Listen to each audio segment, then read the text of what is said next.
Thunder crashes. Lightning illuminates the imposing silhouette of a massive concrete structure against a stormy sky. The camera slowly zooms in on razor wire glinting in the harsh spotlights. Cut to aerial shot revealing the enormous scale of the facility, multiple blocks stretching across 85 acres. Quick montage. Prison doors slamming, keys jangling, footsteps echoing through empty corridors. Title card appears. Inside UK's biggest prison, the shocking truth of HMP Oakwood Exposed. Cut to establishing shot of HMP Oakwood's main entrance. The imposing gates and guard towers dominate the frame interview setup. Former prison officer James Mitchell sits across from the interviewer. His weathered face tells a story of years spent behind bars, as a guardian, not an inmate. James Mitchell, former HMP Oakwood officer. People have no idea what goes on in there. The public thinks prison is about punishment, about making criminals pay. But Oakwood is something else entirely. It's a powder keg waiting to explode. Behind these walls, 2,100 men wake up every morning in what's become Britain's most controversial experiment in mass incarceration. This isn't just any prison. This is HMP Oakwood, the biggest correctional facility in the United Kingdom. Cut to drone footage revealing the prison's massive scale. When it opened in 2012, Oakwood was meant to revolutionize British corrections. At a cost of £150 million, this Category C training prison promised efficiency, rehabilitation, and reduced costs. Instead, it became a symbol of everything wrong with the system. Statistical graphics appear on screen.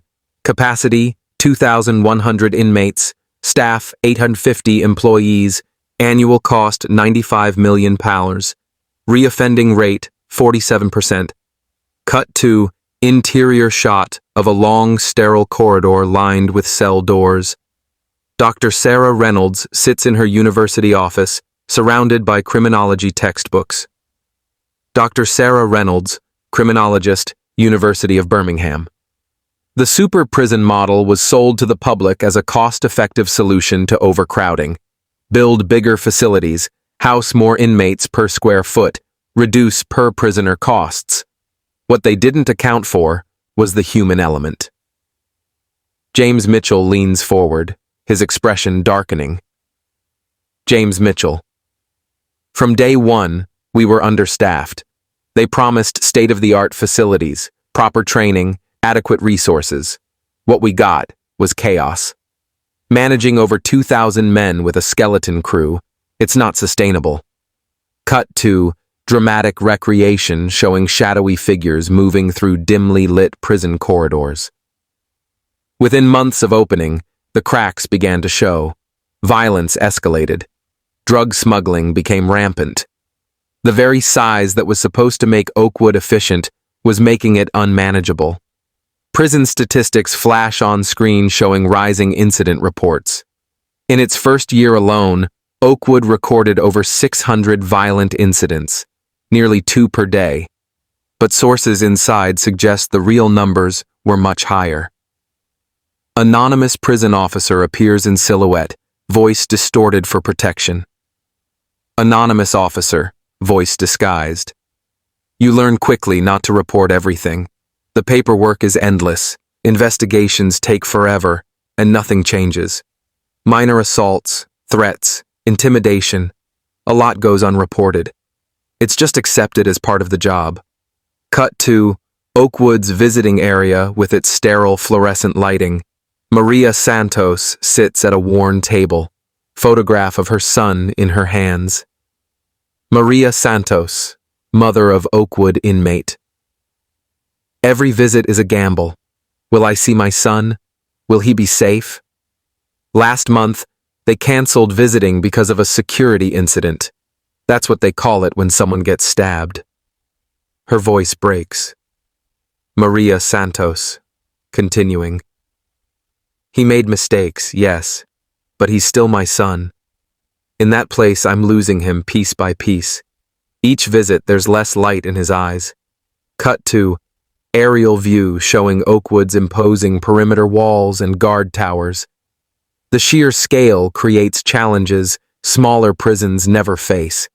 With 10 residential units spread across 85 acres, officers describe patrolling what feels like a small town rather than a correctional facility. Dr. Sarah Reynolds. Size matters in prison management, but not how politicians thought. In smaller facilities, officers know every inmate. They understand dynamics, relationships, tensions. At Oakwood, you're managing strangers in a concrete city. Cut to interior shots of overcrowded common areas. Former inmate. David Wright sits in a community center, clean-shaven but with the haunted look of someone who's seen too much. David Wright, former Oakwood inmate, 2014 to 2017. The first thing that hits you is the noise. 2,000 men in one place. It never stops. Shouting, banging, arguments, fights. Then there's the smell. Sweat, fear, desperation. It gets into your clothes, your skin. He pauses, collecting himself. David Wright, continuing. People think prison is about doing your time quietly, keeping your head down. At Oakwood, survival is a full-time job. You're either predator or prey. There's no middle ground. Cut to empty prison workshop with idle machinery. The promise of rehabilitation through work and training programs became another casualty of Oakwood's size. Equipment frequently broke down, classes were canceled due to staff shortages, and waiting lists stretched for months. James Mitchell shakes his head in frustration. James Mitchell. We had workshops that could train hundreds of men in useful skills, carpentry, mechanics, catering. But you need qualified instructors, you need supervision, you need materials. Most of the time, inmates just sat in their cells watching television. Cut to prison library, mostly empty shelves visible. The education department, once touted as revolutionary, struggled with basic resources. Books went missing, computers broke down and weren't replaced, and classes were constantly disrupted by security incidents. Sarah Jenkins, former education coordinator at Oakwood. Sarah Jenkins, former education coordinator. I went into prison education because I believed in second chances. I thought I could make a difference. But when you're teaching basic literacy to grown men in a room where fights break out weekly, where half your students are high on synthetic drugs, idealism doesn't last long. Cut to medical wing with barred windows. The healthcare challenges at Oakwood reflect broader problems in the prison system. With limited medical staff serving over 2,000 inmates, many with complex mental health and addiction issues, the medical wing often resembled a war zone more than a healing environment. Dr. Michael Stevens, former prison GP. Dr. Michael Stevens, former HMP Oakwood GP. I've worked in emergency rooms, war zones, refugee camps. Nothing prepared me for prison medicine. You're treating stab wounds next to suicide attempts next to drug overdoses, all while knowing the person you just patched up might be back tomorrow. His voice grows heavy with memory. Michael Stevens, continuing. The mental health crisis in there is staggering. Depression, anxiety, psychosis, PTSD. We had waiting lists months long for basic counseling. Men were self-harming just to get attention, to get help. Cut to surveillance footage showing a prison riot, faces blurred for legal reasons. The breaking point came in March 2015.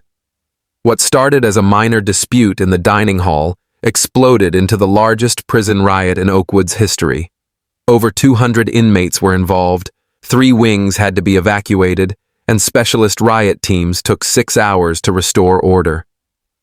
James Mitchell witnessed the riot firsthand. James Mitchell. It was chaos. Complete breakdown of order. Years of tension, overcrowding, understaffing. It all erupted at once. I've never been so scared in my life. We were completely outnumbered, completely unprepared. Cut to aftermath footage showing damaged facilities and increased security measures.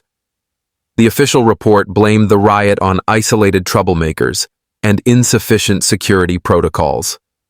But those who were there tell a different story. David Wright was serving time during the riot. David Wright. It wasn't about troublemakers.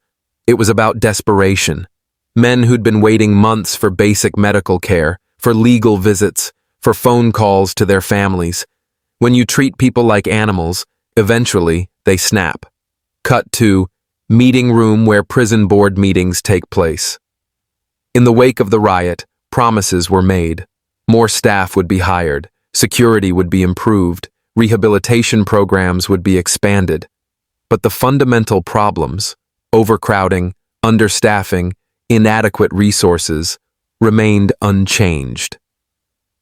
G4S spokesperson sits behind a corporate logo, reading from prepared statements. G4S spokesperson, HMP Oakwood, continues to meet and exceed government standards for prison management. We are committed to public safety, prisoner rehabilitation, and continuous improvement in all our operations. Cut to James Mitchell's reaction to this statement. James Mitchell, sarcastically, exceed standards? The standard must be pretty low then. I worked there for 4 years. I saw the daily reality behind those corporate press releases. Cut to external shot of Oakwood at sunset, its walls casting long shadows. The human cost of the Oakwood experiment extends far beyond its walls. Families torn apart, communities destabilized, and a cycle of crime and incarceration that seems impossible to break. Maria Santos holds up recent photos of her son, Maria Santos. This was him before prison. Look at his eyes. There was hope there. This is him now, 3 years later.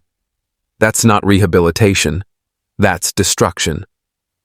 Cut to statistics showing reoffending rates compared to smaller prisons. The numbers tell their own story.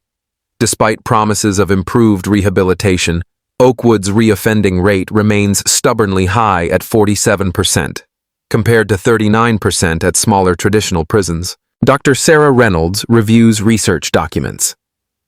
Dr. Sarah Reynolds. The evidence is clear. Bigger isn't better when it comes to corrections. The personal relationships, individual attention, and community feeling that aid rehabilitation, these are impossible in super prisons like Oakwood. Cut to night shots of Oakwood, floodlights illuminating the perimeter. Inside these walls tonight, over 2,000 men are beginning another night of their sentences. Some will use the time to reflect, to plan better lives for their release. Others will plot violence, plan escapes, or simply try to survive until morning. David Wright. Reflects on his time at Oakwood. David Wright. Prison changed me, but not in the way society hoped. I didn't learn to respect the law. I learned to fear authority.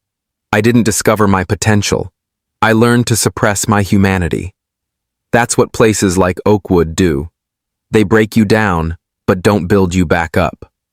Cut to empty visiting room after hours. For the families waiting outside these walls, each day brings new fears. Will their loved one be safe? Will they survive their sentence? Will anything be left of the person they once knew? Sarah Jenkins, the former education coordinator, has moved on to work in community programs. Sarah Jenkins. Real rehabilitation happens in communities, not in concrete warehouses.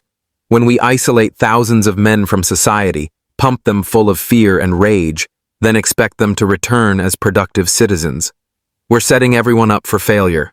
Cut to dawn breaking over Oakwood, the beginning of another day. The sun rises on another day at HMP Oakwood.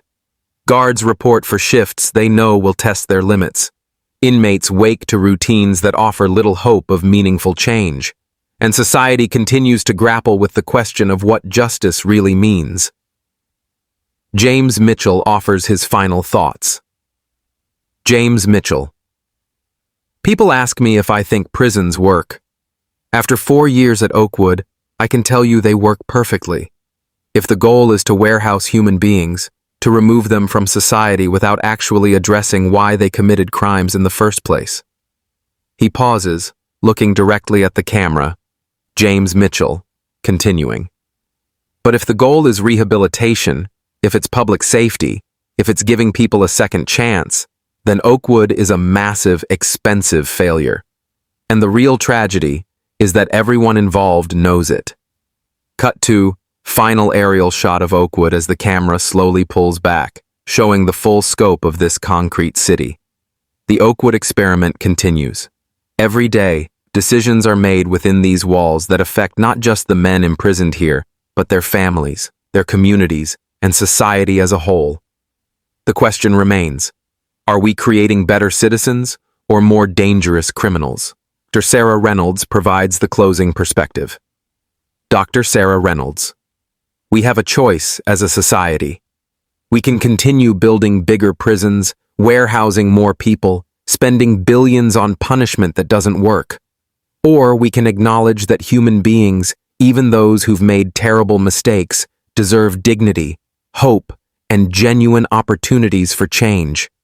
Cut to the prison gates slowly closing as a transport van disappears inside. The gates of HMP Oakwood close on another day, another group of new arrivals, another chapter in Britain's ongoing struggle with crime and punishment.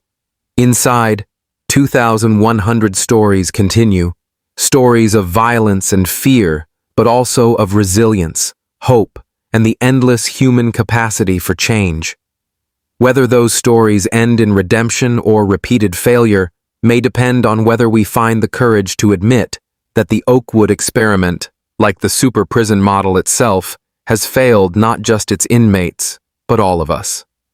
The camera lingers on the imposing walls one final time before slowly fading to black. Final title card. Since filming, HMP Oakwood has implemented some reforms, but its fundamental challenges remain. The debate over prison privatization and super prison models continues across the UK.